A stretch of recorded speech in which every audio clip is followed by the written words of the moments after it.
What's up, everybody? Jensen Cummings here. Thank you for tuning in on this Saturday. Exciting show. Friend of mine, good friend, Kendra. Kendra, your name is Kendra Anderson. Geez, I have one job to get people's names right, Kendra. I can't even do that. I'm the worst host ever. Hopefully we'll have some fun, though. Kendra Anderson is a sommelier. She's the owner of Cabana X at Bar Helix. Thanks for being on the show. Thank you. Good to see you. All right. Give people exactly what is Cabana X at Bar Helix. This is going to be a long description because Bar Helix, people may know you from Bar Helix. Right. Now you're Cabana X at Bar Helix. Just give us the snapshot of it. We'll dig into kind of the why and the how and all of that a little bit later. But what can people expect if they were to come to Cabana X at Bar Helix? All right. You kind of said it well. It's a tiny bit of a longer story, but I'll keep it brief. We opened Cabana X at Bar Helix last weekend. And really, it was my kind of pivot response, if you will, to the coronavirus epidemic. Yep. So Bar Helix is the Negroni-focused champagne, caviar, cocktail lounge that I opened in October 2017 in Rhino. Everything was kind of moving along as it does in the first couple of years of business. And as we all know, in March, all of the restaurants and bars in the city and really around the country were asked to close for the safety and well-being of the public. So that's what we did. And when we were given the opportunity to reopen just a few weeks ago, knowing that people wanted to be outside and knowing that I had a responsibility to uphold the social distancing and kind of fresh air component that people are craving, I decided simply to shelve the Bar Helix concept right now for the summer. And instead reinvent it as what I'm calling Bar Helix's alter ego, or Bar Helix sent on vacation. So Cabana X is everything that I want to do when I go away. So tropical drinks, snacky foods that you would order while you're on your beach chair or your poolside lounger, different music. We changed our uniforms. Like we literally did a whole new restaurant. I dig it. I'm going to get into that because right away I went to kind of the escapist concept mentality that I think you've seen a little bit, but it was fringe. I think now it's going to be very central. People either need to feel comfort or they need to feel completely transported to another place are the two dynamics I see. So very interested in that. Let's take people back a little bit of your origin story. Yeah. When and where did you first catch the hospitality bug? Actually, it was quite a while ago. My first job ever, 16 years old, waiting tables at none other than Denny's. Oh, Glamorous restaurant that we all know and love. But got to start somewhere. I loved it. I worked from 10 p.m. to 3 a.m., saw all sorts of people, and I loved every second of it. Good. I want you to go more into that because sometimes when we ascend in the industry, we then had a tendency to look down on the places that we came from.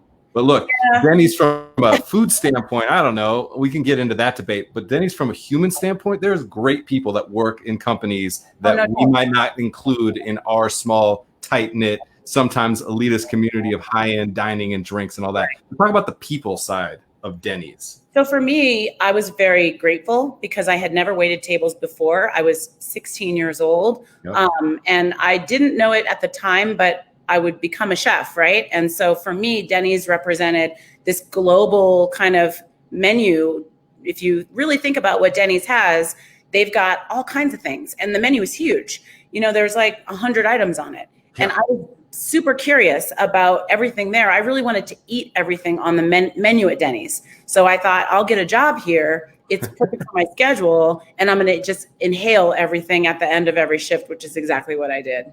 And people were nice. We took care of the nurses and the truckers and the people that were up late at night, the drunk people, which now I think prepared me for my role as a bar owner. But it was just super fun. I loved the uniforms. I love the cooks. The short order cooks were like the nicest people in the world. It was great. I will never, ever feel badly or look down on that experience. I am so behind you 100%. I think it's very important. It's easy for us to label them other because they're not as passionate. They're not as dedicated. They're not as driven or talented or whatever. Yet I don't know about that. I feel like they're some of the hardest working people. And as far as waiting tables, if you can imagine what a crowded Denny's at 3 in the morning looks like. I can wait tables because game is strong if you come from that background. That's what I'm saying. Yeah, there's no shame in that game whatsoever. No doubt. I absolutely love that. All right, let's fast forward a little bit. You said chef. When kind of did that side of the industry really compel you into the kitchen? Yeah, so I waited tables throughout high school and college, generally kind of making a progression to fine dining. I worked at a restaurant in Denver here called the Trinity Grill, which was a pretty famous upscale steakhouse right here near the Brown Palace. And that was my sort of final job waiting tables as I was finishing up college. And then I thought, I'm good. I waited tables to get through college so that I can get a real job. So I moved on. I went into corporate America and immediately disliked it. But I thought, well, that's not, I went to college and I'm supposed to do these grown-up things. So I continued in corporate America for a few years.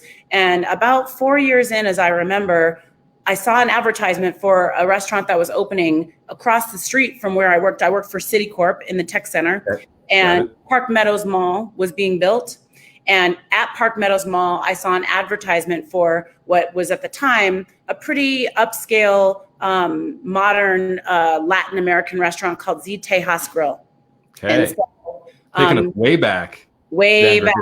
Yep. This was the 90s. So I saw the job and I thought I could do that on the weekends. I could pick up some shifts. I didn't need the money. I just wanted to get back into the industry just to scratch the itch. So knowing, you know me now, but I ended up working there 4 or 5 shifts a week and was doing my day job. And I loved the food. And the chef kind of took me under his wing and started showing me things. I had always been a passionate home cook, reading magazines, watching the Food Network, throwing dinner parties, just cooking my butt off. And I started to fall in love with this kind of coastal and Pan-American Latin cuisine. And I started picking up his techniques. And so I started to imagine maybe I could start doing instead of waiting tables on the side, kind of private event chefing. So I had some friends that were getting married and they were saying, Kendra, why don't you do the food for them by bridal shower? Or I was throwing people's, holiday dinners. I was just throwing as many dinner parties and cooking as much as I could. And so not long after that, I sought out a culinary program that I could do at night so that I didn't have to quit my day job because I was nervous. I spent a lot of money to go to college. I went to private school and I was concerned about just abandoning that path and jumping back into the restaurant business, which I didn't always associate with sort of stability and financial. Right. It's not a real job, at least the context from where you were coming from. From where I was coming from. And at the time, you've got to keep in mind, this was in the early 2000s. It wasn't quite as sexy to be a chef or a bar owner. There were not celebrity reality show chefs. There was none of that, really. It was the early days of we weren't the cool kids yet. We were still like the pirates and the Island of Misfit Toys. We were still like the people who were in shop class. Yeah. Like burnout. A bunch of stoners and drunks. Right. Yeah. That's what people who were cooks, no one really said chef at the time, unless you were really talking about like 5-star. There were no chef-owned restaurants. It just wasn't that vibe. So I went to culinary school. I actually went here in Denver to Cook Street, here downtown, changed my whole life. I absolutely fell in love with it and thought, okay, this is what I'm supposed to be doing. So finished the culinary program and kind of at that same time fell in love with wine. That program actually taught curricula that was the marriage of regional food and wine from France, Germany, Italy, Spain. Those were the focus regions, but we kind of even went more broadly. And I had not cared a bit about wine before that. But I had a great instructor who ended up becoming my mentor. And that's where I started to see what I really was passionate about, which was that marriage of food. And now I'll say beverage because for me it's expanded. But at the time, who was that mentor before we move on? Oh, her name's Betty Smith. She's still one of my best friends. She was on her way to becoming a master of wine.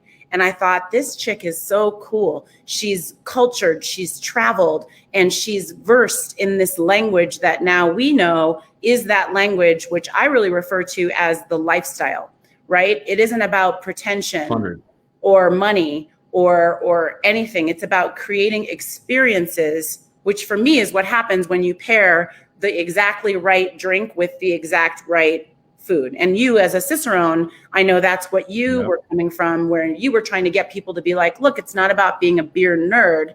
It's about how magical it is when you have this incredible beer with exactly this right fermented food. I know how you feel about. Oh man, we could go down. That's a whole rabbit hole we could go down. Yeah. Master of wine. Tell people who don't know what specifically is a master of wine, because right now in the ticker, it's the sommelier as part of your title, the difference between the two. And then let's talk about Swirl Girl, but master of wine, sommelier. Yeah.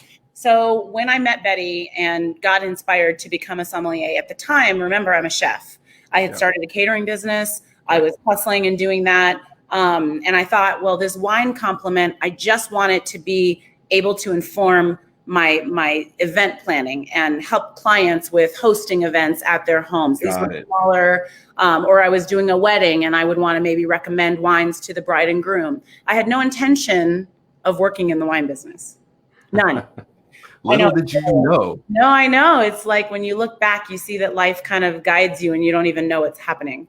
So no interest in working proper in the wine industry. So for me, when I was examining my path, you could go master sommelier, which is most popularized by the Court of Master Sommeliers, although there are other bodies that can accredit you that way. Or you can go master of wine path, which has more of an emphasis on sales, education, and winemaking, which if I was to imagine any career in the wine business at that time, I was like, well, I could see myself making wine, but not working in service in the wine business. So that's the difference between the two paths at a high level. All right. So Swirl Girl, you talked about Cabana X being the alter ego of Bar Helix. That's right. Swirl Girl, very much the alter ego of Kendra Anderson. This is when we first started to interact. That's right. Row 14 days when I was the chef there with that crew, David Schneider, that whole team. Hooray. Fun times we had there. A lot of wine, a lot of drink pink. I want to touch on that. A lot of shenanigans. Anyway, I digress. Swirl Girl, what was that? Because at that time you were all in on wine. All wine. So it's such a funny, and again, my story, whenever I even tell it out loud, I'm like, how in the hell did this all happen? But I had started reaching out to restaurateurs like David in my hope of showing Denver that wine events did not have to be what my experience with, sort of, I'll just say generic or stereotypical wine events, which were boring, dry, stuffy. Yeah, they're not. Yeah. Full of one type of person, very, very homogenous, not diverse. I felt they didn't represent me nor people I knew. Not young-ish, which I certainly wasn't really young even. I was in my 30s, but I just was like, I don't want to go to those wine events. I want to go to wine events where there's cool music, where the food is playful, where where I say things like, this wine is a panty dropper. The phrases that porch pounder, that kind of thing. Pounder. You never heard that at the typical wine event. True. And I started reaching out to my circle of people in the industry and saying, I can bring people to your restaurant or bar if you let me produce an event that talks to people where they're at, instead of where I, as a wine professional, am. Because people don't talk about wine. Regular people don't use the terminology that wine professionals do. And I don't think we should ask them to. I wanted people to see that wine could be fun, not boring or pretentious or only reserved for the people who look a certain way. So Swirl Girl was the kind of birth of that, those events. Simultaneously, Westward, I had written some articles for Colorado Home and Lifestyle, which were about events, right? It was about kind of throwing parties in your home. And I would always write a menu and have wine pairings and cocktails. And Westward heard about that. And they reached out to me and said, we've been thinking of starting a wine column. Would you like to write it? And I'm thinking, I'm not a writer. If anything, I'm a management consultant, sort of. I'm a sommelier. I'm a chef and a caterer. Not a writer, but I'll give it a shot. And so long story short, I ended up writing 1,000 words a week on wine and things for 3 years. Wow, it was 3 years. 3 years of writing every single week 1,000 words about wine and culture and parties and lifestyle and answering people's questions. So the two came together. So the column was called Swirl Girl. The events were called Swirl Girl. That became my Twitter handle, which was a bigger deal. at the time than it is now, my Instagram handle. And so it was my alter ego. Yeah. So it was very fascinating to me because what I saw from you was connecting all the dots. And I'm a big fan of that.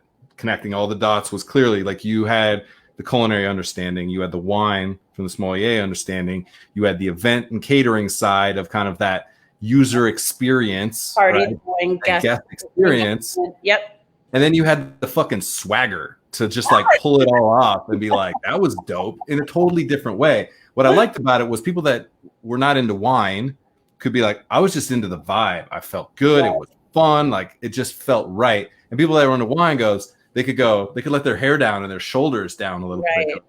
Oh, that was cool. I did get that same impression. I want to thank you for saying that. We would have a lot of people at those events, particularly the series we did at Row 14, who would come up to me afterward and literally be like, thank you. I always felt like I couldn't ask a question because I was going to get looked down upon or I was going to get laughed at. If I asked something like, is rosé like people thinking of just drink pink, people didn't know what rosé wine was. And they would be embarrassed to ask because the wine community made people feel that way. And so I was very proud to break down that barrier to the vast majority of wine drinking public, which is not going to have those vocabularies or those training notes. So I'm very grateful that you said that. Yes. So I want to move on, but I want to finish with this because I wanted to give you credit and a few other people credit that I'm thinking about right now. Earlier on at Tag Restaurant, I give all the credit in the world to John Greschler and Ryan Ravenscroft for getting me into Bubbles. Bubbles became manly. We were like, we're crushing Bubbles today. You know, you with pink for sure. I'd had it. I knew about it. Like I understood it. Right. Yet I was like all about it during that time. And I'm still about it. Yeah. We have 3 bottles of rosé right now chilling. Like I'm in it. So I'm thankful that Jacob Harkins, who may still be watching, was watching earlier, like Colorado wine. So there were definitely some people through those times that like really informed my wine side. Even though you mentioned Cicerone, I'm all in on the beer side. I've always had the utmost for the wine, and specifically a couple of those wines that like changed my perception. Like it matters for sure. I'm so glad you said that. Yeah, it's been huge. And I think it's what I was able to parlay into the brick and mortar that I ultimately opened, which I had no intention of doing that either, but I'll let you ask me. Let's go right into that. So you opened Bar Helix, right? In the Rhino neighborhood, the River North neighborhood, super hot neighborhood, the spot for breweries, talking about breweries, restaurants, now a few wineries, wine bars, high-end cocktails. The whole mix is there in that neighborhood. Why? Why would you open a restaurant, a bar? Yeah. Excellent question. I think what I was responding to, if I'm really honest and I'm a little bit vulnerable, I felt like the experiences I was delivering to people through the Swirl Girl events were viable enough to be something that I offered every night. Okay. Yes. So the vision was that we would be a wine bar, but not in the way that wine bars were. So again, with the experience of people being made to feel a little bit out of their depth or not trained. But also for me, I felt like there weren't any bars in Denver that I wanted to go to where I could find several things at once. And here they are. A really extensive by the glass wine selection that was reasonably priced and full of interesting wine, not commercially just name brand wine. Not a bunch of yellowtail. No, I mean, I could say no shame in yellowtail, but just interesting. I'll just say interesting wine, perhaps lesser known producers and lesser known regions. Yeah. So I wanted a place that I could go get that. But I also loved Negroni cocktails, And if I wanted to get a great Negroni though, it wouldn't be at the same place where I could get a great glass of wine. Never in the same place. Right. That's right. Real quick, Negroni. What is the Negroni? Oh, the Negroni. So the best cocktail in the world, if you ask me. I'm with you. Campari, gin, and sweet vermouth, invented in 1919 by Count Camillo Negroni, an Italian count, 101 years old. Best cocktail ever. It's so great. And I love it because it's a third. So the recipe is simple this is as going to well. come back to the story when we talk about the bar. That's great. Keep going. Keep going. So I'm trying to make this bar that I want. I want a great cocktail, specifically a Negroni. I want a nice wine list that's got cool choices, a little bit nerdy, but still approachable with great pricing. Definitely wanted champagne by the glass, which you could almost find nowhere. And I wanted nice food. Again, if you went to a bar, the food options were likely to be terrible, if we're honest. Frozen, not made from scratch, just trash kind of food. And then I wanted a vibe.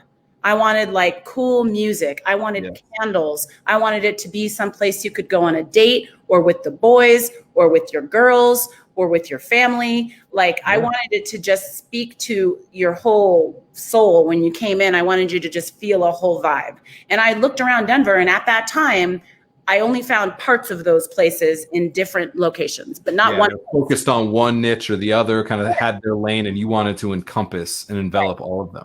I wanted it to feel like a party that I would throw at my house, because if I had you over, you would get all of those things. So that was what inspired me. And then as well with the wine pairings, I had soulmate pairings on the menu, where we're encouraging people to experience not just food and not just beverages, but the marriage of them together, so that would encourage them to continue to expand their own personal tasting journey, right? It's always been for me about not just what people did when they were in my presence, but what I did to inspire them to continue on when they long had left the bar, so that they would be so intrigued and so curious that they would want to leave and be like, I tried a Negroni, but she mentioned this variation where you use whiskey and it's a Boulevardier. I'll make one at home.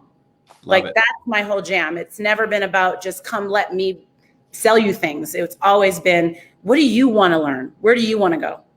Yeah, because you have that intimate knowledge and relationship of going into people's homes for a part of your career and trying to understand how to put your style, your stamp on their personal experience. And you were in their home. So if you came in like a bull in China shop with like your thing, you have to do it this way, or this is the only right way. People don't have the ingredients we have in our homes, that we have in our restaurants. You got to make it work for the person, because that's what builds the habit, if you will. I've always talked a lot. I'm a very devoted yoga practitioner. And there's a phrase that you always hear in yoga where they say, how are you going to take this practice off the mat? What are you going to do when you leave the studio that's going to keep you still rooted in these values? And I feel that same way about food and drinks. So I want people to take the experience I gave them in the bar home with them and keep practicing. Oh, we have to have a whole other episode talking about exactly what you just said. That ethos is the whole game. It's the behavior. That's right. I wanted to give you a drink and then you walked away and you forgot it. I wanted to get you so excited you couldn't wait to try another one like it, or make one at home, or take a class, or go to the city where you read that drink was originated. Yes. I want you to get all in and just start getting as excited about it as I am. I'm all in, and I'm excited as you are. For sure, 100%. All right, I want to touch on a couple more things. Yeah. I've been telling everybody that will listen, you have to now, as a restaurant, think about CPG. You have to be in consumer packaged goods. You have to think about how to get your brand outside your four walls. You've been thinking about that from an experiential side because you're very aware of them in their home. Have you been thinking about that from a practical standpoint? Are there things you're doing as far as syrups, tinctures, food items? Have you been thinking about getting your brand into people's homes specifically? Very much so. And it's been paused because of everything that really had happened. So my original business plan for Bar Helix was that not only would we give the experiences in the bar, but I wanted to have an app in which the guest would not only be able to store their preferences, so what wines, what cocktails, what things they had with us that they liked, that then we would use on the back end to curate and then recommend to them things they would purchase from us to enjoy at home. So taking that experience off the mat. That was exactly part of literally the original business plan. When the bar ended up being more of a cocktail bar than a wine bar, which wasn't the plan. The plan was mostly wine and some Negronis, and it ended up being the opposite, which whatever, I'm all good with it. Gotcha. Then I started thinking, well, people come for our signature Negroni cocktails. And even though the general formula is 1-1-1, sometimes people just they want to hit the easy button.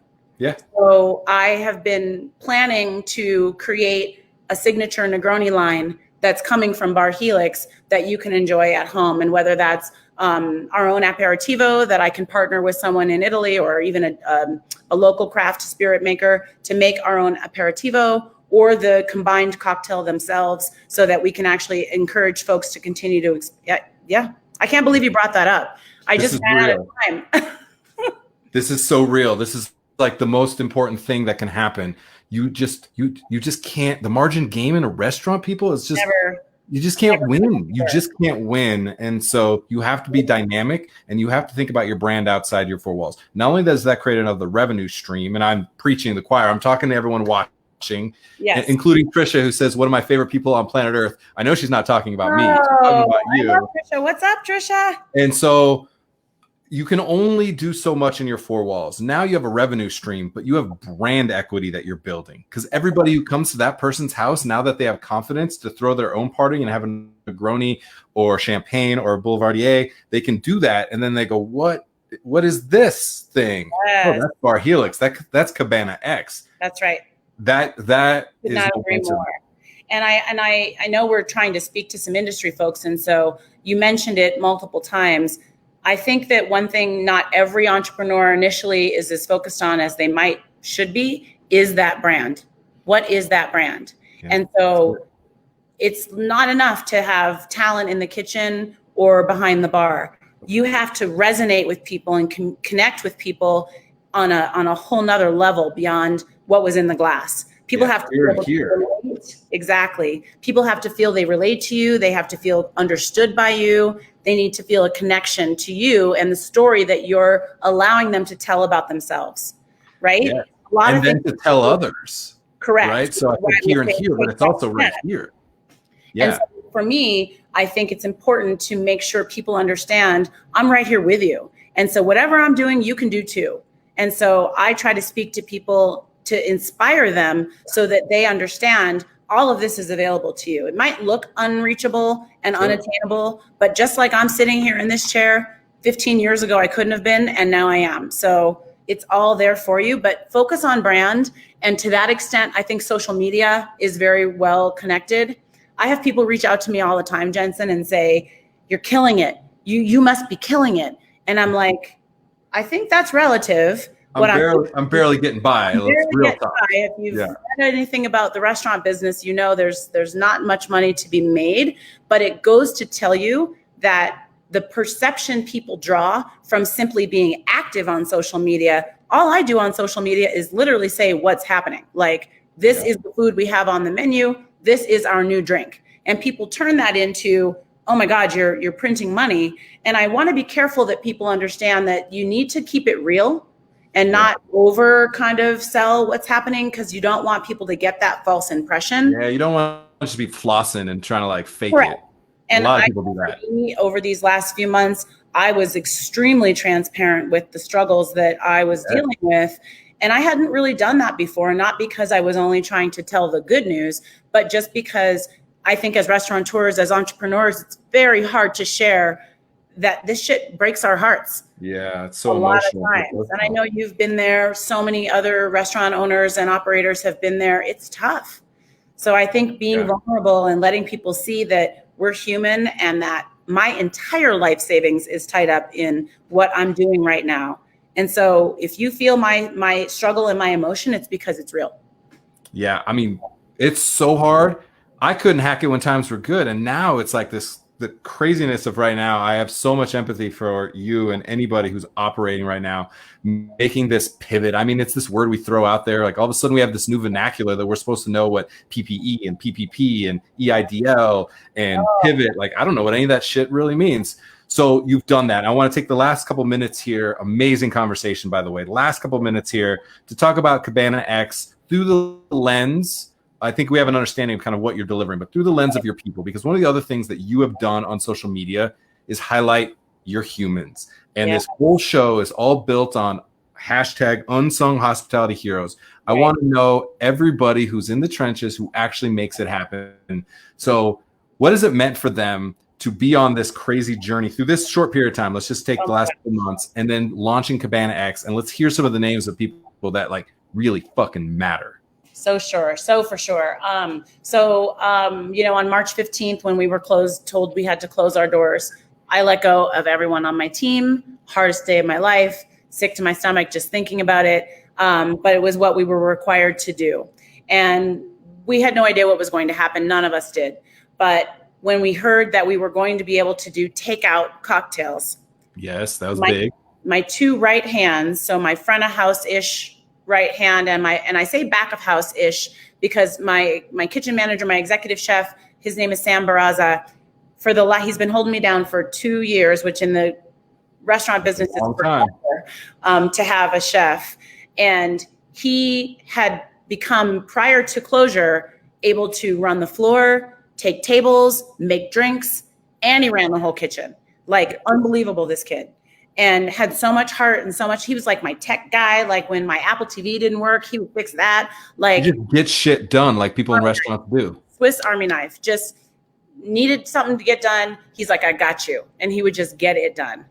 Dean Lemieux, she came on almost 2 years ago as well. She was a server. Then she started helping with events and marketing. Then she started being my right hand in terms of operations. And when COVID happened and we closed, and I reached back out and I said, we can do takeout cocktails. I don't know how much money it's going to make us. I don't know if we're going to be busy. I don't know how to have a takeout business. Yeah.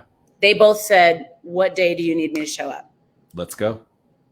They showed up every day. And we, the three of us, for 2.5 months, worked every day to save our business. If I had not had them, because a lot of the other kids, and I'm not shaming them, I get why they did it. They took the unemployment and they went on vacation. And cool, yeah. I get it. I'm not saying if I had been in the boat, I wouldn't have done the same. But Christine and Sam said, we're not worried about it. We want to make our bar succeed. Let's do it. And they just showed up. I could cry just talking about it. Like, it was so hard, so stressful. I was so scared. And they just were like, we'll get through it. We'll figure it out. And we would cry together, or we would just scream at frustration. And so then when we got the green light that we could reopen, honestly, I had told them, if we get through this takeout craziness, we're going on vacation. This is a true story. I was like, we are getting the F out of town and we are going to go someplace amazing because we are exhausted. We are broken, right? Yeah. And they were like, yeah, let's do it. So we looked online. We were about to book tickets to Tulum, which is my favorite place to go on vacation in Mexico, ready to pull the trigger. Then we saw the travel warning that said, when you come back, you have to quarantine for 2 weeks. Yeah. And we were like, oh shit, we can't leave. We have to stay. So then that is what prompted the Cabana X idea. That's our way of going on vacation. We were like, if we can't go on vacation, we'll make work vacation. Yes. Really. I don't even like, it's all the things. It's all the things. All the things. So that's very much this escapist, mentality that I think is going to be important. People are going to want to be transcended and transported somewhere else. And for you have a very specific place that well. You know exactly how to deliver that experience. Yep. So, man, we're gonna have 4 more podcasts to go. But take the next 71 seconds and tell people when they come to Cabana X, because they're on their way, because they want to go to Tulum. I want to go to Tulum. What can they expect? What's the interaction? What's the feeling, the emotion, the brand promise that you're going to deliver? So we have 2 hashtags. The first is, where do you want to go? And the second is, your destination awaits. So every part of when they get to Cabana X at Bar Helix is about transporting them to some place that says beach, pool, party, relaxation, and chill. So we chose 3 cities. Tulum is one. We chose Martha's Vineyard, and we chose Palm Beach. So sort of like your global jet-setty, luxury loving, but yet still pool and beach vibes. And all the food and drink menus match those 3 cities. So you choose where you want to go, and then we take you there with those food and drinks, but we also changed our uniforms. So we're dressed in like beach attire, and I wrote new playlists that match each of the cities. So there's like a tropical samba one. There's like a yacht rock one. You got it. You get the vibe. I'm in. And I know you're going to deliver that in the way, because you say a couple of those places. I'm like, that sounds bougie as hell, but you're going to find a way, because I like the way that you always You have what's your high-low catchphrase? Yes. Well, I mean, we really call it high-low. I mean, Yeah. No, we've always I like been that where it's like super swaggy and grimy like at the same time. Yeah, no. Trashy, classy. Yep. That's who so many people are. That's who I am. I love fine champagne, but I fuck up a corn dog like nobody else. Literally, we have corn dogs on the menu. I know it. So. And they're damn good corn dogs. Oh, Kendra, so amazing catching up with you. I had no doubt, and I have no doubt that you will find a way through because you have good people, you have a strong brand, you know how to tell stories, and now you're transporting people to 3 specific places around the country and world. It's spot on. Let's go. You're nailing it. All right. Be good. I appreciate you. Take care. Thank you so much. Ciao. You guys, I can't tell you enough how important everything that Kendra just said, talking about brand, the storytelling, transporting people, bringing your brand into people's homes and having that intimate relationship, empowering your people and telling a story through their lens, through their ability to be a brand ambassador. It's check, check, check, check. So important. You know, a lot of times I don't spend like, go buy stuff from them. Go buy stuff from them. 100%. Go get yourself some cocktails, support local business wherever you are. Go do it. I don't talk about that enough because the show is about the humans. It's about the story. It's not about the plug, but I'm plugging the shit out of it. Go and spend money somewhere with some human, like Trisha said, favorite human on the planet Earth, like that person, you know, that person who's in an operation, who works at one, who owns one, who's the chef, the sommelier, bartender, server, busser, doesn't matter. Go and support them. It really matters. I'm fired up. It was also the first day at the pool today, people. So I'm like in it. You can see I still got the suntan lotion on, like fired up today. Those beach vibes, I'm feeling it. Cabana X at Bar Helix. All right, everyone. Appreciate you as always. Cheers.